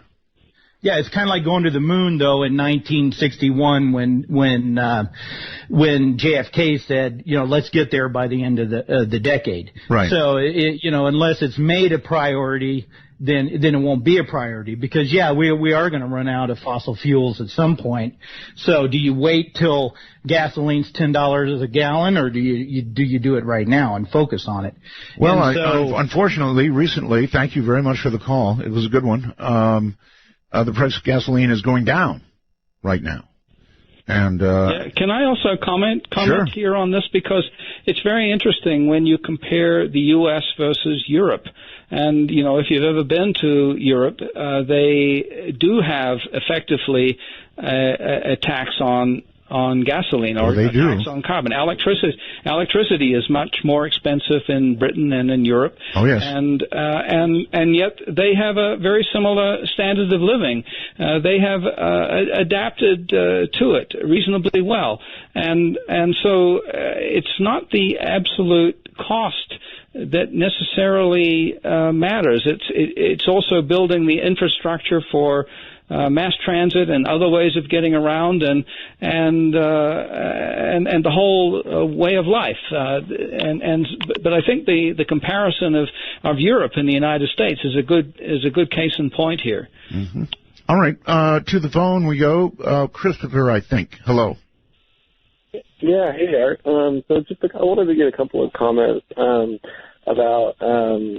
So I'm not sure if you're familiar with. I believe it was the New York Times that had came out with a climatologist had mentioned. The article was entitled "The Drunken Jet Stream," and this climatologist had theorized the reason why you were seeing things like bitter cold and record snowfall in places like North Carolina and South Carolina is that because the temperature gradients at the equatorial versus the polar regions have become so vastly different, where it's hotter, it's getting hotter, when it's colder, it's getting colder, that it's making the jet stream, instead of like a curved S, it's making it like a huge S. So it's like dipping down farther and then going up, and it's like inconsistent and dragging cold air down. Because of global warming, A, and B, I wanted to get your thoughts on the trapped methane at the bottom of the sea ice, that as the oceans are warming, if that trapped methane is thawed and that gets into the atmosphere, that's what caused the last Permian mass extinction, was methane. And as those ice crystals, the permafrost at the bottom of the ocean start to melt, don't you think that could exacerbate our problem? It certainly could. Doctor? A couple of comments on that. Yes, I'm familiar with this idea about the drunken jet stream, and the issue there is cause and effect. Certainly, if there is a wavier jet stream, then it's much warmer at high latitudes, and especially in places like Alaska, for instance, and there is a reduced temperature gradient. But the question is whether global warming caused that, or the warming at the high latitudes is more a consequence. And I'm more of the camp that thinks it's probably more. That's more of a consequence of things that are going on elsewhere, and perhaps the center of action is more in the tropics, and it relates to this current El Nino, for instance. That's the sort of thing which causes major waves in the northern hemisphere, and those waves certainly penetrate into high latitudes. And so this general idea of the temperature gradient between the equator and the poles, that's not just a cause or related to the strength of the jet stream, but it's also a consequence of the waviness in the atmosphere. So that's a fairly complicated issue. Okay. On the other issue with the other issue is methane, but again we're at a break point, so hold tight. We will come back to methane. So stay right where you are. I'm Art Bell. Ain't got no trouble in my life, no foolish dream to make me cry. I'm never frightened or worried. I know oh, yeah. Remember, when calling Midnight in the Desert, let the phone ring until answered. These calls are unscreened for your listening pleasure. Call 1-952-CALL-ART. That's 1-952-225-5278. Okay, so Richie in Ocean Park, Washington writes, being a member of the Time Traveler Society is really awesome. I like having access to the wormhole, but so far I haven't seen any kind of response or acknowledgement to any of my comments. Hoping to see some kind of action in the wormhole. Peace be with you, Art. Richie, I read this just to acknowledge you, but to get real action in the wormhole, you actually have to ask a question. That's what it comes down to. Doctor, welcome back. Methane, I think, is the subject. Methane at the ocean floor. Yes.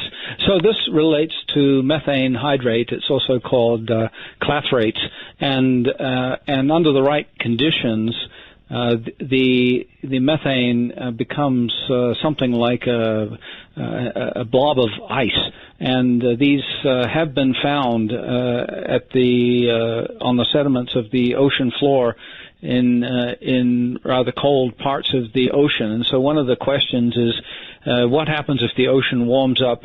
Would those be destabilized and then release methane, which is another greenhouse gas, into the atmosphere? Before we go any further on that, in the ice ages, the ocean is a lot colder, and as the ocean warms up and we go into interglacials, there is a release from the ocean of both methane and carbon dioxide.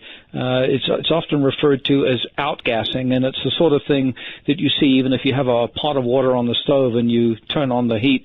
There are bubbles that come out, and so the ability for the various gases, including methane and carbon dioxide, to be absorbed in the water varies with temperature. And that's probably a bigger threat, that there is, as you warm things up, that there is outgassing, and at some point the oceans may stop taking up carbon dioxide and become saturated. The risk of the methane hydrates melting, so to speak, and being released is currently regarded as quite small, or some quite a long distance into the future, because the oceans would have to warm up quite a lot. Mm-hmm. If there was a sudden release of methane, the result of that, I'm sure, would be evident in one of your models, and you probably have looked at that, right? We could look at that kind of thing, yes. The Japanese and some others are actually mining some of these and using them as a form of fuel. So it contributes in general to the changes in the composition of the atmosphere. Now, methane is, when it's burned, it ends up as carbon dioxide. Methane itself has a lifetime in the atmosphere of the order of a decade, maybe 10, maybe as much as 12 years or something of that, and then it gets oxidized and it ends up as carbon dioxide, so it contributes to the overall problem. Mm-hmm. All right, so go Japanese. On Skype, you're on the air. Hi. Hi. Art? Yes, go ahead, sir. You know, I have to say this real quick. I ended up marrying a Filipina gal because of some of the things you went through, and I took the leap of faith. I flew to the Philippines, and I've been happily married for 8 years now. Congratulations. Move away from your microphone a little bit. You're awfully loud. And go ahead if you have a question. Yeah, I do. I'm just going to cover, just bang out some topics, and then I'll listen for his answer. The carbon credits go to the politicians. I don't see how that's going to affect anything. The ice sheet is the largest ever in Antarctica. Global warming thermometers were placed by AC units on the rooftops of buildings so that they could get a skewed number. The government pays scientists grants to give them a global warming number that they like. Otherwise, the grants aren't given. What caused the other 11 ice ages that we went in and out of? Does he believe in precession, wobble, and solar events? The hacked emails of the professors show... All right, you're beginning to load us with too much here. So give me the number one thing you want him to respond to. You know, the governments pay scientists grants to give them the global warming numbers. They want those numbers. All right. So give them those numbers, they don't get the grant. Okay. All right. So kind of like on the other side, the oil companies perhaps sponsoring some scientists to say other stuff. He's saying that the government is paying like people like you, Doctor, to sing a global warming song. I wish. No, that's certainly not true. I mean, scientists don't benefit from this. We're in the business by trying to understand the system, and not usually for monetary gain. And if anything, grants in recent years relating to anything on the climate science have dried up, and this is especially because of attacks in this Republican Congress on organizations like NOAA. And if you look at the current proposals within the House, the National Science Foundation, NASA, DOE, and NOAA are all under severe attack to cut down on funding of climate science. And it's more likely that we'll end up with a continuing resolution, but no, funds are drying up, if anything. Mm-hmm. You know, I would much rather suggest to that caller that he, to be some sense of fairness, go to one of these other stations that's all the way over on the right and see if Dr. Trenberth would get an invitation to speak there. And good luck with that. On the phone, you're on the air. Hello. Yeah, how you doing? This is Steve from Dowagiac, Michigan. Yes, sir. How are you doing, Art? Fine. Many Roswells to you, by the way. Thank you. Got a kind of a few topics to hit on, and I kind of would like a little dynamic conversation, if I could, with your guest. And by what I mean dynamic is kind of, talk with me as I ask the question. Okay, well, ask. Out of CO2 and methane, which one is more detrimental to the ozone as far as keeping in the rays of the sun? To ozone? If you're talking about the greenhouse Let him finish, please. Yeah, there you go. I'm sorry. Well, methane is a more powerful greenhouse gas molecule for molecule, but there is a whole lot more carbon dioxide in the atmosphere than there is methane. And so carbon dioxide is responsible for about a quarter of the overall greenhouse effect. Methane is responsible for about 8%, and the dominant component of the greenhouse effect actually arises from water vapor, which is about 60% of the overall contribution, something like that. And as I mentioned before, methane has a relatively short lifetime. So molecule for molecule, it's not just that factor. It's also the fact that methane only has a lifetime of about 10 years or so before it again ends up as carbon dioxide. Okay, caller. Okay. But the next thing I want to touch on too is, as a diesel technician, I see the bottom line of all these, emission chokeholds that the government is requiring of the automotive manufacturing companies.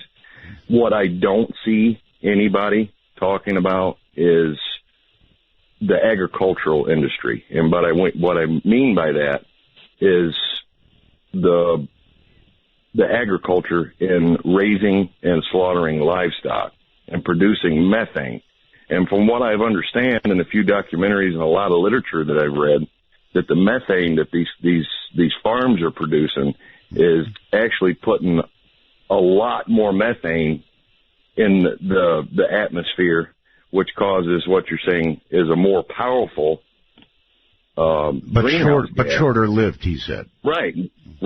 Shorter lived. That means but what I'm saying is, come back on that Let me come back on that right now, because I actually come from New Zealand, and when I grew up, actually, New Zealand had something like 50, or they got as high as 70 million sheep, and another 10 million cows. And so New Zealand was in the unusual situation of being the only country where the emissions of methane were greater than the emissions of carbon dioxide at one point. I'm not sure whether that's still the case or not, but there's been a tremendous amount of research in New Zealand and also in North America to see whether you can make the gut of a cow more efficient and cut down on the methane emissions that come out of the rear end and things like that.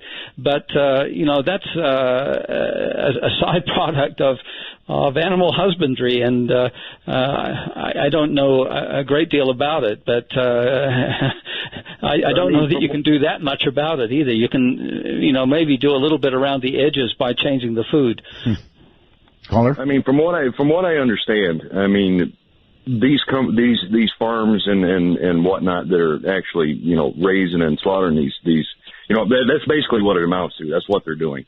And they're producing all of this methane, and that it's just, if not more detrimental than to the environment and the greenhouse gases than burning fossil fuels. Okay, and well, nobody's trying to do anything. Were you listening, though? He said not really true, because it has a certain life, which is not nearly as long. Correct, Doctor?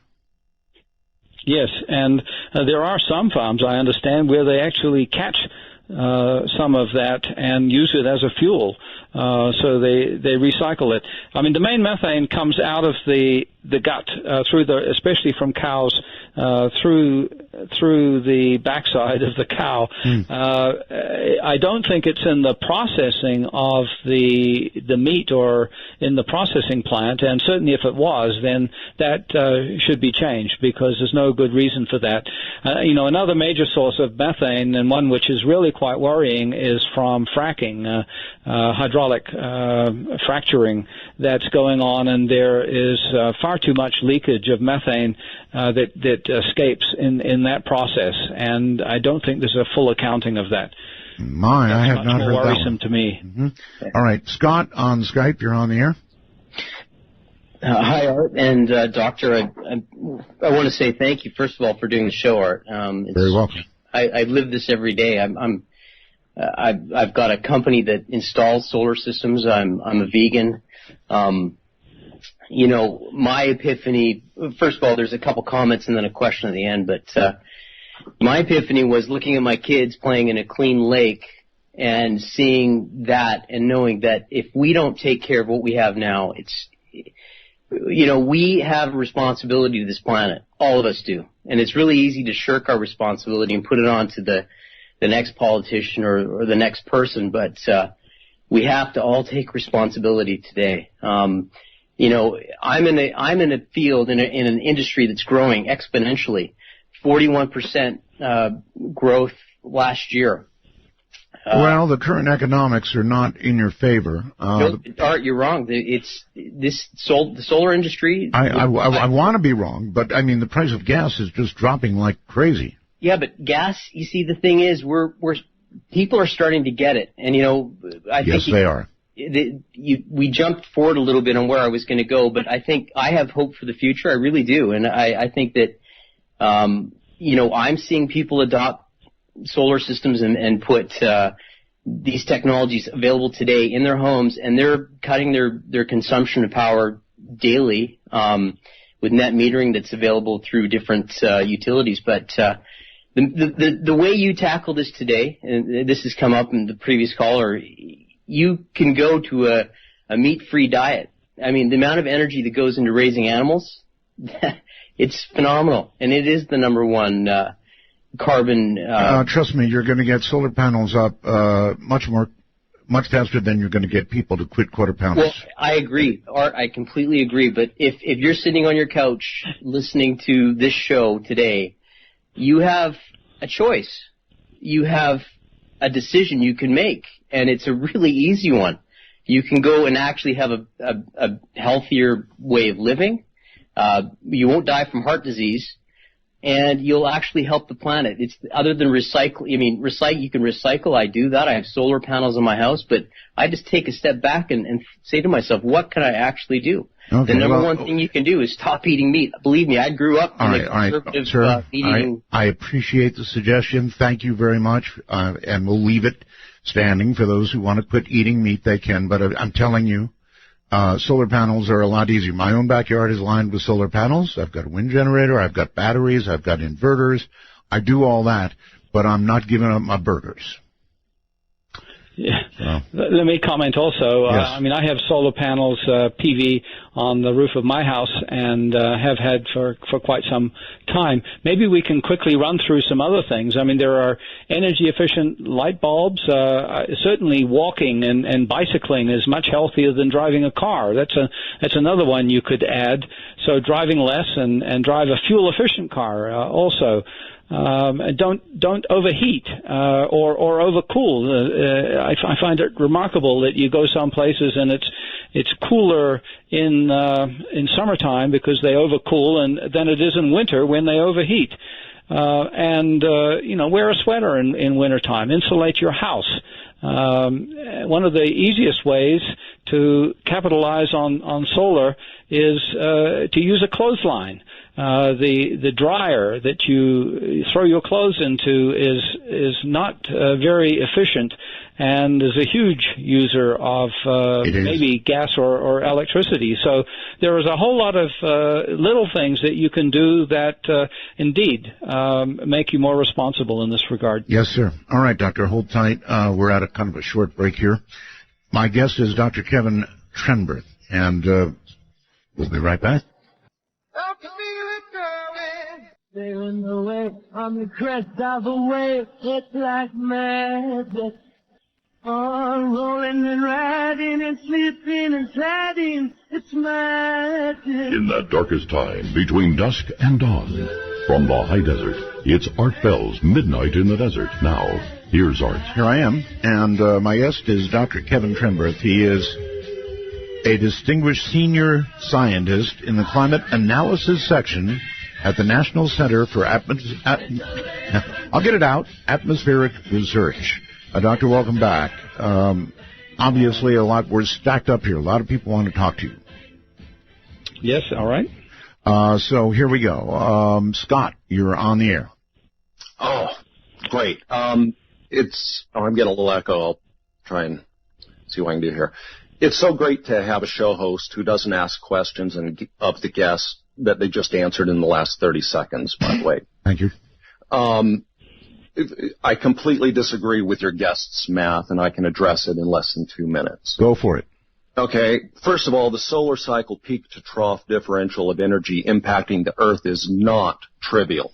In the paper by Shaviv in 2008, astrophysicist Nir Shaviv from Hebrew University of Jerusalem showed that the total radiative forcing associated with solar cycles is 5 to 7 times the total solar irradiance variance at approximately 1 watt per square meter.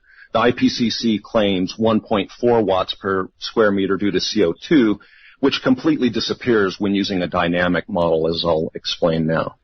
The IPCC's radiative forcing models the solar impact on Earth using an 11-year linear average, 5.5 years ahead and 5.5 years behind. It does not take into account the temperature of the global oceans more than 5.5 years prior, but the half-life of the global oceans thermodynamic heat capacity is about 5.5 years. And 5.5 years prior, there's still 1/2 the excess or depleted heat from the prior solar cycle.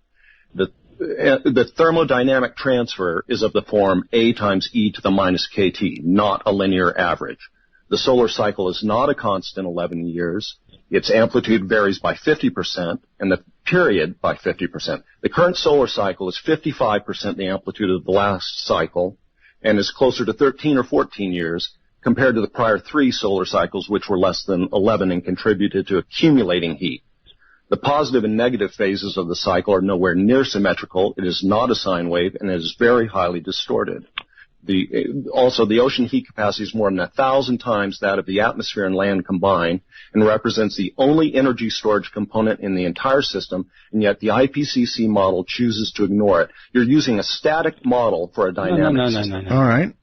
Wait, one last math. Let the doctor go now. Come on, go.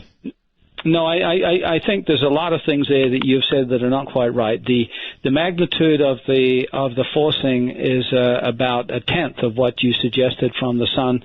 It's about 1/10 of a watt per square meter over the sunspot cycle. Certainly, the sunspot cycle varies in length and amplitude somewhat, but because the heat capacity of the ocean is so large, the system only just begins to respond before it's back on track going in the other direction, and the magnitude is less than 1/10 of a degree in terms of the amplitude that you see in the climate system from the sunspots.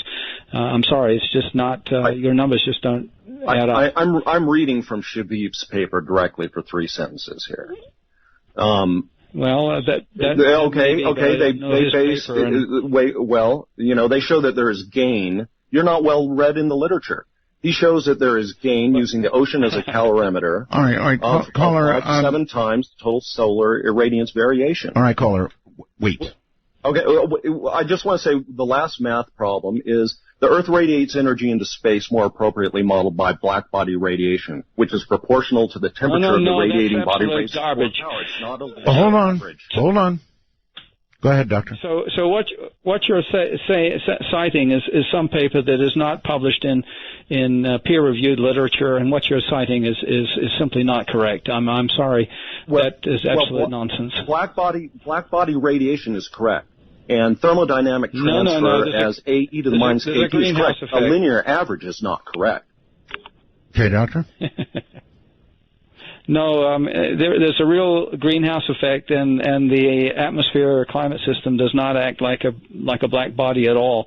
And that's exactly why we have what is called the greenhouse effect. And so if we didn't have the atmosphere and we didn't have the greenhouse effect, then the planet would not be livable. The temperatures would be a lot lower. Okay. Somebody near you in Denver, Colorado. You're on the air. Hey, Art. It's Matt, your undefeated atheist, and I love this guest on tonight. I am in complete agreement with the both of you. I think there's a lot of things to resonate on it, but I would just like the doctor's opinion. There was a current article that came out, I believe the study came out of Stanford, where they were talking about that we are actually in the 6th climate extinction, mass extinction. Does the doctor know anything, like, evidence-wise, that's going to point this towards, man having an effect on it? I know like overhunting and stuff like that, but maybe climate change as well?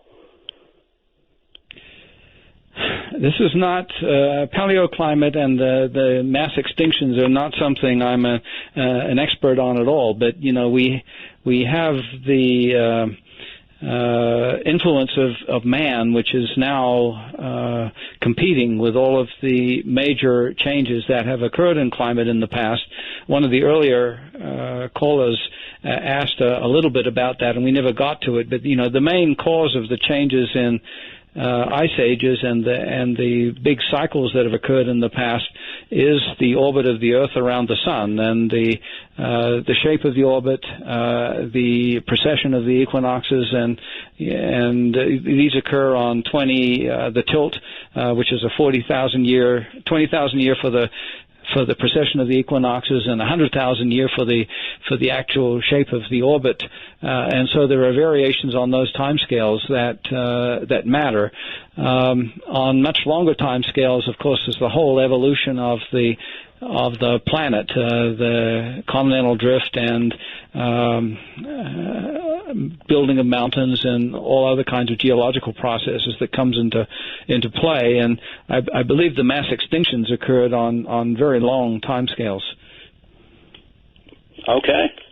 Thank you. Can I give a shout out to the DM Talk hashtag on Twitter? And you guys have a good night tonight. All right. Thank you very much, and take care. I'm curious, Doctor, how many times have you been invited to a conservative talk show to air your point of view? Has it been a common occurrence, or is it fairly rare? Exceedingly rare, to the point that I would say never. Rare to never, huh? Okay. Well, I appreciate your coming on this program. I certainly do. We don't have time for another call right now. We have our last break coming up, so we'll take it and then continue with Dr. Kevin Trenberth. Again, some of you out there might note the doctor's name and phone it into your local talk station and see how you fare.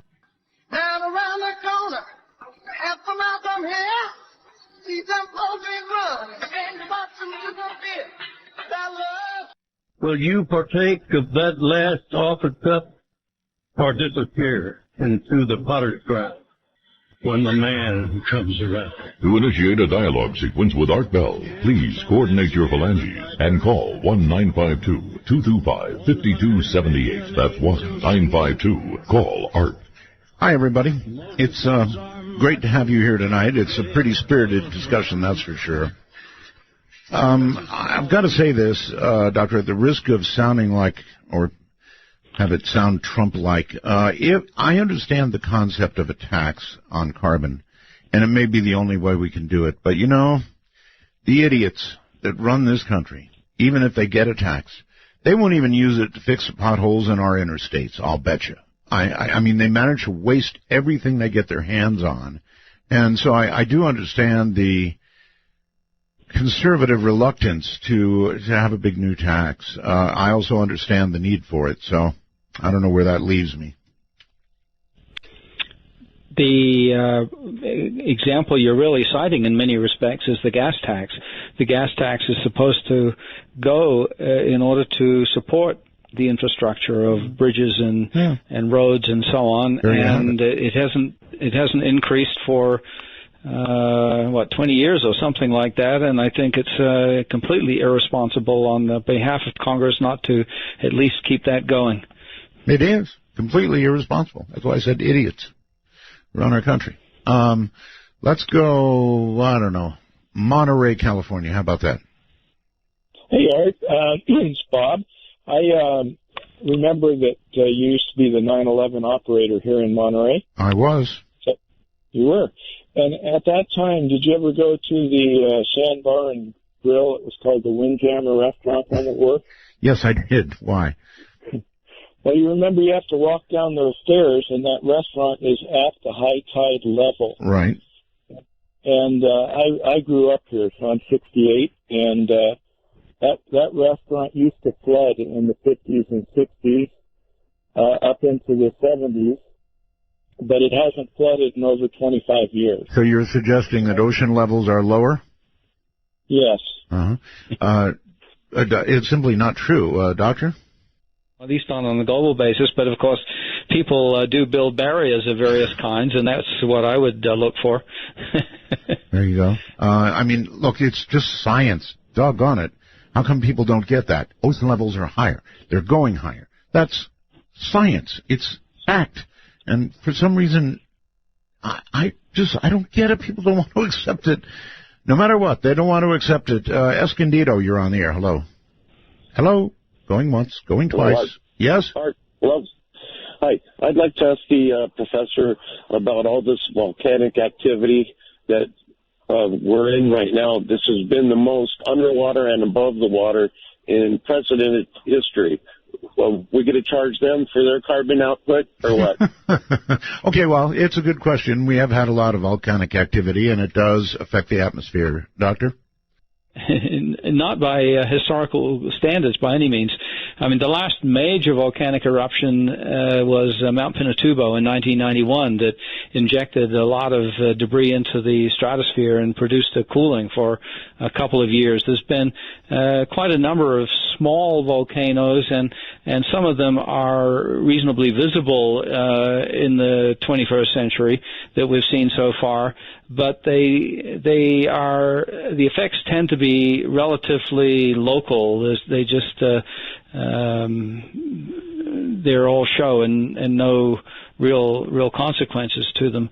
I mean, if you go back into the Middle Ages, then there have been periods where there has been a lot more volcanic activity to the point where it has had a substantial impact on climate because clusters of volcanoes block the sun and ultimately end up with a substantial cooling, and some of that can also have particularly dire regional consequences.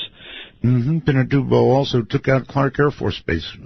Jeremy, you're on the air. Hello, Dr. Trenberth. This is Jeremy from Omaha. Jeremy, you're kind of broken up, so you're going to have to get close to the mic or something. How's this? Is this better? A little. Well, I just wanted to say that out of all the people that are denying this kind of stuff, we're having a problem with them bringing up the same 24 or so peer-reviewed papers out of 14,000 that actually support climate change. Okay, Jeremy, it's really tough to get what you're saying, but go ahead. Well, I think that essentially they're pulling up the same arguments over and over. Jeremy, are you on a speakerphone? No, I'm not. I'm on a webcam. On a what? On a webcam. A webcam. Grab the webcam with your hand, Jeremy, and bring it to within about 2 inches of your mouth and just speak normally. Is that better? Oh, much. All right, sorry about that. Now you know how to do it. Go ahead. There you go. Well, I think that essentially these deniers keep bringing up the same peer-reviewed papers, which are like the 24 that actually do support denial. Okay, I said it was better. It's not, Jeremy. I'm sorry. We're going to have to leave it there. Let's go to Lufkin, Texas. Sorry about that, Jeremy. Yes. I'm listening on the computer, and when I called in, I got the show, so I'm not real sure. Okay, well, turn turn off whatever you're listening to, your device, we call it, and just ignore that and go ahead. Okay. My question is, when they decided to use nanotechnology as opposed to a homeopathic approach to treating the atmosphere, how did they decide to do that? What led them in the path of the nanotechnology as opposed to a homeopathic approach? I was not aware they were treating the atmosphere with nanotechnology, Doctor. Neither was I. I mean, nanotechnology is a very small miniaturization, and we certainly use that in instrumentation, and so instruments are getting smaller and more efficient, lighter weight and things like that, and of course that's a huge boon when we put that stuff up on satellites, but I'm not quite sure what you're getting at there. Perhaps I'm not asking the question correctly because this is not my field of science. I'm not a scientist at all. But as a person who has used a homeopathic approach to help and realizing that our Earth is seemingly in peril because of this climate change. I do know that they are geoengineering and can actually manipulate the weather with it. I was under the ma'am, I don't think that they have yet manipulated the weather with nanotechnology. There are theories and some science that points toward eventually doing something like that, but not at the moment. So you're a little ahead of times for the doctor here. David, on Skype, you're on the air. Hello, Art. Hi. I would just like to talk to ask the doctor regarding the satellite data analyzed by the University of Alabama in Huntsville. They do a lot of they take the satellite data as far as temperature. According to them, they just put out an article, I don't know, about a month ago. There has been no global warming in 22 years. How do you explain their data, Doctor? Well, actually, the number that I've seen more recently is 18 years, and 22 now. In fact, well, that's not true because it's no not global warming. Okay, caller, let him finish. Let him finish, please.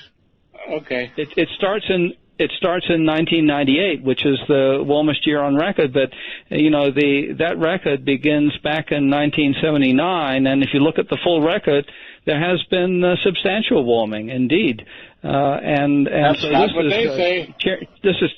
This is cherry picking the data to say it that way. I have another question regarding when you're talking about these warmest years in years. About 2-3 years ago, NOAA decided, a caller before brought up the fact that they removed about 500 sensors in their global network. And lo and behold, before they did this rearrange of the sensors, they were showing climate cooling, hide the decline. Well, lo and behold, after they rearranged their sensors, my God, they're seeing warming again. And, oh, yeah, now we're seeing record temperatures. Well, I would like to, as a scientist, if you have an array that measures things, if you suddenly rearrange all the sensors, or hundreds of them, I think even thousands, doesn't that kind of make all the data useless now? Because you can't compare what you had before to what you had now. Okay. That is a substantial issue. I mean, most of the observations that we make use of for climate purposes are not made for climate. They're made for weather purposes. And so people pick up and move thermometers. They often cite them in places that are not very good. But there are a subset of standardized thermometers that are kept with high quality, and there's a tremendous amount of detective work done to try to what is referred to as homogenize the record and correct for incorrect or very poor sightings or changes. So if you move the thermometer from your backyard up onto the roof or something like that, it has consequences. And often that can be corrected by comparing that thermometer with another nearby thermometer. And that's the sort of activity which does go on. And so there are indeed adjustments and corrections that are made to thermometers, but there are thousands of thermometers, and the scales of the variations in temperature tend to be relatively large, so that there's very good confidence in the actual changes in temperature that are occurring. And you mentioned before the satellite temperature record. The satellite temperature record is another part of this, but it's not actually measuring the temperature at the surface of the Earth. It's measuring the temperature in the lowest 10 kilometers of the Earth or something like that. Okay. Sacramento, California, we're getting short on time. You're on the air. Good morning, gentlemen, and thanks for taking the call. Sure. I do want to mention to you that I've been with you since you were working on Art's Parts on Dreamland, so it's been a long time. Long time, yes, sir. Comment, Art, on settled science. I wonder if Dr. Trenberth is familiar with something called the Global Warming Petition Project. That particular item is signature basis for 31,000 American scientists, including 9,000 PhDs, that do not concur with the current decisions and consensus, I guess, on global warming. Included in that group, by the way, is a fellow named Edward Teller and someone that Dr. Trenberth may know named Richard Lindzen. Would he like to comment on that? I know Richard Lindzen, but yeah, most of the people who have signed that thing are not climate scientists, and they're not necessarily well informed. And as you know, with the petition, caller, hold on, let him finish. Well, all right. Let me comment on Richard Lindzen. Richard Lindzen is a professor at MIT, although he is now retired. He's probably the I suppose we should call him a skeptic scientist who is best known, and he certainly has some excellent credentials in some areas, but he also has an ideology which is very much opposed to anything relating to climate change, and he also has made some other peculiar decisions in his life. He is grossly overweight, and he smokes, for instance. And so, well, that's ad hominem kind of. Well, that certainly discounts his opinion, doesn't it? Yeah, that's kind of a bit of an attack there. Well, another comment that I guess I would like to make is regarding CO2 levels and temperature.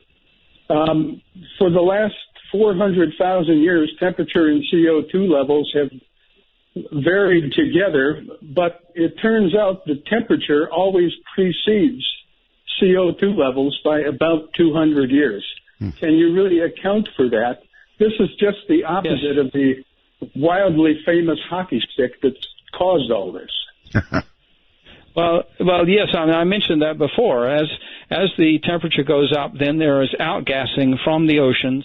There's also increased activity on land, which relates to the sort of thing that happens in a compost heap, and so there's more carbon that's released from the soils, and so the carbon dioxide responds.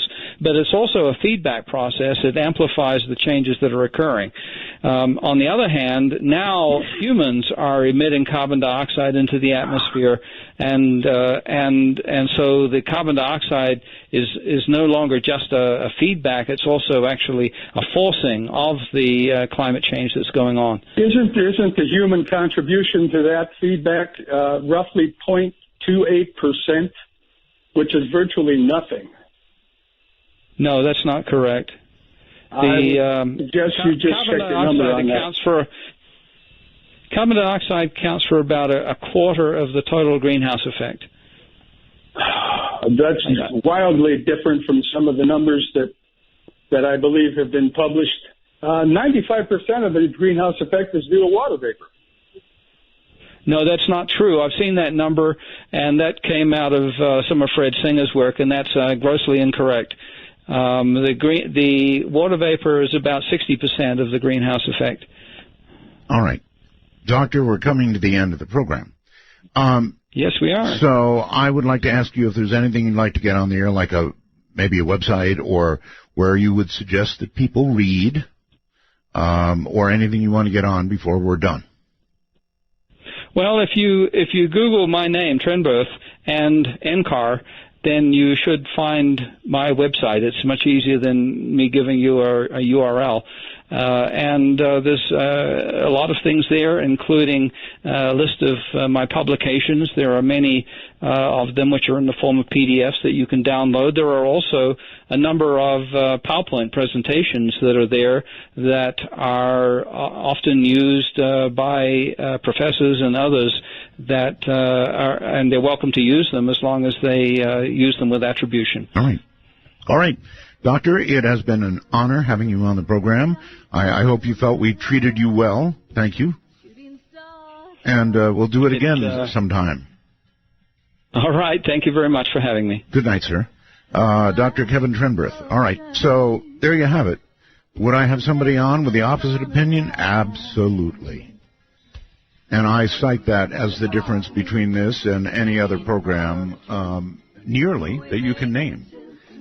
If it's interesting, I'll have them on the air. Guarantee it. In the meantime, here come those footsteps from the high desert